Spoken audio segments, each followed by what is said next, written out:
മഞ്ചേശ്വരത്ത് ബിജെപിക്കും കോൺഗ്രസിനും പറയാൻ രാഷ്ട്രീയമല്ല, ഇടത് സ്ഥാനാർത്ഥി വ്യക്തിപരമായി ആക്രമിക്കുന്നതാണ് മുഖ്യമന്ത്രി പറഞ്ഞത്. മുഖ്യമന്ത്രിക്ക് പറയാൻ എന്ത് രാഷ്ട്രീയമാണ്? മുഖ്യമന്ത്രിയെ ഞങ്ങൾ പാലായിൽ നിന്ന് വെല്ലുവിളിച്ചു. അത് കഴിഞ്ഞ് ഇന്ന് ഞാൻ ഇവിടെ വെച്ച് പറഞ്ഞു, മുഖ്യമന്ത്രി രാഷ്ട്രീയം സംസാരിക്കില്ല.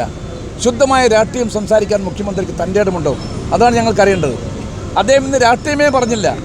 ഇന്ന് അദ്ദേഹം വർഗീയ ധ്രുവീകരണം ഉണ്ടാക്കുന്ന പ്രസ്താവനയാണ് മഞ്ചേശ്വരത്ത് വെച്ച് നടത്തിയിരിക്കുന്നത്. ആപൽക്കരമാണത്. അദ്ദേഹത്തിൻ്റെ ആ വാക്ക് അദ്ദേഹം പിൻവലിക്കേണ്ടതായിട്ടുണ്ട്. ഞാൻ ചോദിക്കട്ടെ, മുഖ്യമന്ത്രി പറഞ്ഞല്ലോ ശബരിമല സ്ത്രീ പ്രവേശവുമായി ബന്ധപ്പെട്ടുകൊണ്ടാണ് അദ്ദേഹം അഭിപ്രായം പറഞ്ഞത്. അങ്ങനെയാണെങ്കിൽ അദ്ദേഹത്തിൻ്റെ അഭിപ്രായം എന്താണ്? വിശദീകരിക്കണം. അദ്ദേഹത്തിൻ്റെ അഭിപ്രായം പാർട്ടി സെക്രട്ടറി അഭിപ്രായം തമ്മിൽ വൈജാത്യമില്ല എന്ന് അദ്ദേഹത്തിന് പറയാൻ സാധിക്കുമോ? മഞ്ചേശ്വരം തുടങ്ങി വട്ടിയൂർക്കാവ് വരെയുള്ള 5 ഇടതുപക്ഷ മുന്നണി സ്ഥാനാർത്ഥികളുടെയും ഈ കാര്യത്തിലുള്ള ഏകീകരിച്ച അഭിപ്രായം പറയാൻ വേണ്ടി പാർട്ടിക്ക് സാധിക്കുമോ? ഇല്ല.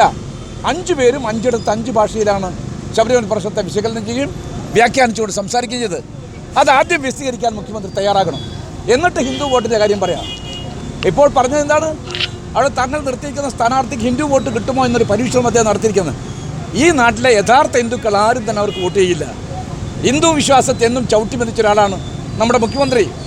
ഒരു തരത്തിലുള്ള ആദരവും അദ്ദേഹത്തിന് ഇല്ല എന്ന കാര്യം തെളിയിക്കപ്പെട്ട് കഴിഞ്ഞാണ്.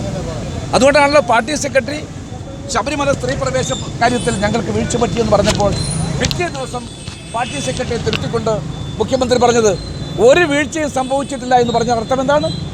എൻ്റെ പാർട്ടി സെക്രട്ടറി പറഞ്ഞത് തെറ്റാണ് എന്നാണ് അർത്ഥം. അത് വിശദീകരിക്കട്ടെ.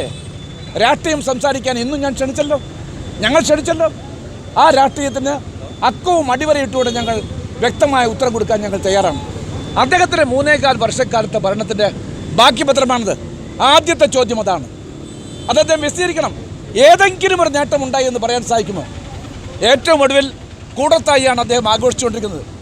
ഒരു കൊലപാതകം ഒന്നല്ല, സീരിയൽ കില്ലിംഗ് എന്ന് പറയുന്ന നമ്മുടെ കേരളത്തെ ഞെട്ടിപ്പിച്ച കൊലപാതകം. ആ കൊലപാതകത്തിലെ യഥാർത്ഥ പ്രതികളെ കണ്ടെത്താനുള്ള ശ്രമമാണ് നടത്തേണ്ടത്. ആ ശ്രമം നടത്തുന്നതിന് പകരമായിക്കൊണ്ട് ഈ കേസിന് ബ്രേക്ക് ത്രൂ ഉണ്ടായിട്ട് ദിവസങ്ങൾ കഴിഞ്ഞു, എന്നിട്ട് പോലും മാസങ്ങൾ കഴിഞ്ഞു.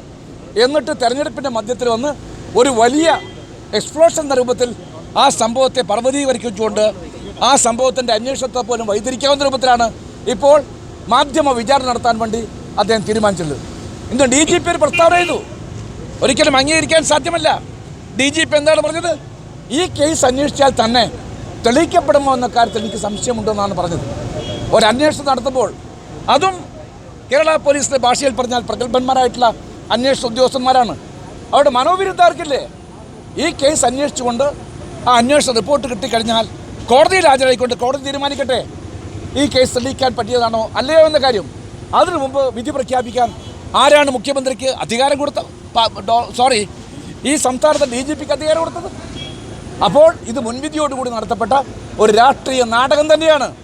ഈ കേസ് അന്വേഷിക്കണം, ഈ കുറ്റവാളിയെ ശിക്ഷിക്കണം, ഈ കുറ്റവാളിക്ക് കൂട്ടുന്നവരുണ്ടെങ്കിൽ അവരെ നിയമത്തിനുള്ളിൽ കൊണ്ടുവരണം.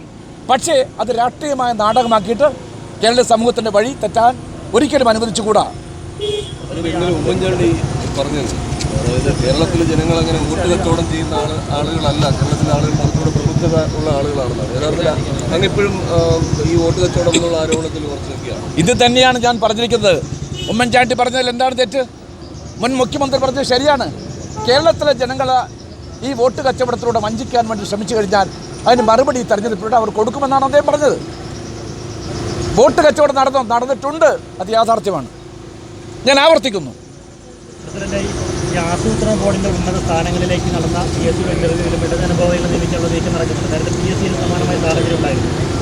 PSCയുടെ വിശ്വാസ്യത പൂർണ്ണമായിട്ടും ചോദ്യം ചെയ്യപ്പെട്ടിരിക്കുന്നു. ഇപ്പോൾ നിങ്ങൾക്കറിയാമല്ലോ, ക്യാമ്പസ് രാഷ്ട്രീയത്തിന് പേര് കേട്ടിരിക്കുന്ന ഈ നഗരം അറിയുന്ന തെമ്മാടികൾക്കാണ് അവിടെ ആ റാങ്ക് ലിസ്റ്റിൽ 1, 2, 3 സ്ഥാനം ലഭിച്ചിരിക്കുന്നത്. അതാണ് PSCയുടെ വിശ്വാസം നഷ്ടപ്പെട്ടെന്ന് പറഞ്ഞത്. ഇവിടെ മിടുക്കന്മാരും മിടുക്കലായിട്ട് ധാരാളം കുട്ടികളുണ്ട്. അവർ കാത്തിരിക്കുന്നു ഒരു അവസരത്തിന് വേണ്ടി, വേഴാമ്പലിനെ പോലെ ഒരു തൊഴിലവസരത്തിന് വേണ്ടി. അത് നിഷേധിച്ചുകൊണ്ടാണ് പുറംവാതിലൂടെ നിയമനം നടക്കുന്നത്. ഏറ്റവും ഒടുവിൽ ഈ പറഞ്ഞ പോലെ നമ്മുടെ പ്ലാനിങ്ങിൻ്റെ ചീഫ് ആയിട്ട് 3 പേരെ നിയമിച്ചിരിക്കുന്നു. 92 മാർക്ക് വരെ അവർക്ക് കൂടിക്കാഴ്ച പരീക്ഷയിൽ കൊടുത്തു എന്ന് പറഞ്ഞാൽ ഇതുപോലെ അധികാര ദുർവിനിയോഗം നടന്നൊരു കാലഘട്ടമുണ്ടോ? ആ ഭരണഘടനാ സ്ഥാപനത്തെ വിശ്വാസം നഷ്ടപ്പെടുത്തിയില്ലേ? ഈ തെരഞ്ഞെടുപ്പിൽ യുവാക്കന്മാർ ആത്മാഭിമാനമുള്ള ചെറുപ്പക്കാരികളും ഈ പ്രശ്നം ഈ തെരഞ്ഞെടുപ്പിൽ വട്ടിയൂർക്കാവിൽ മാത്രമല്ല 5 നിയോജകമണ്ഡലത്തിലും തങ്ങളുടെ മനസ്സാക്ഷിയോട് ചോദിക്കണം, ഇത് നടക്കുന്നത് ശരിയാണോ എന്ന് ഈ ഗവൺമെൻറ്റിനെ നോക്കിക്കൊണ്ട് പറയാനുള്ള ഒരു ബാധ്യത ഈ നാട്ടിലെ ചെറുപ്പക്കാർക്കുണ്ട്. അവർ നിർവഹിക്കണം. ഏതാണ്ട് 35 ലക്ഷത്തിലേറെ വരുന്ന ആളുകൾ വിവിധ എംപ്ലോയ്മെൻറ്റ് എക്സ്ചേഞ്ചുകൾ പേര് രജിസ്റ്റർ ചെയ്തുകൊണ്ട് കാത്തിരിക്കുന്നുണ്ട്. ഒരുപാട് ആളുകൾ ഓരോ വർഷങ്ങളും PSCയുടെ പരീക്ഷ എഴുതാറുണ്ട്. അവിടെ നെഞ്ചിൽ കയറി നിന്നുകൊണ്ടാണ് ഈ തരം ഒരു നിയമനം നടത്തിക്കൊണ്ടിരിക്കുന്നത്.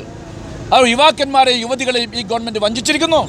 ആ വഞ്ചനയുടെ തുടർക്കഥയാണ് ഇന്ന് നമുക്ക് കേൾക്കാൻ സാധിച്ചത്. ഇത് അവസാനിപ്പിക്കാൻ വേണ്ടി ചെറുപ്പക്കാരാണ് ഈ തെരഞ്ഞെടുപ്പിലൂടെ വോട്ടുകൾ രേഖപ്പെടുത്തേണ്ടത്.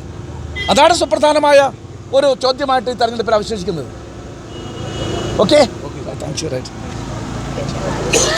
എന്താണ്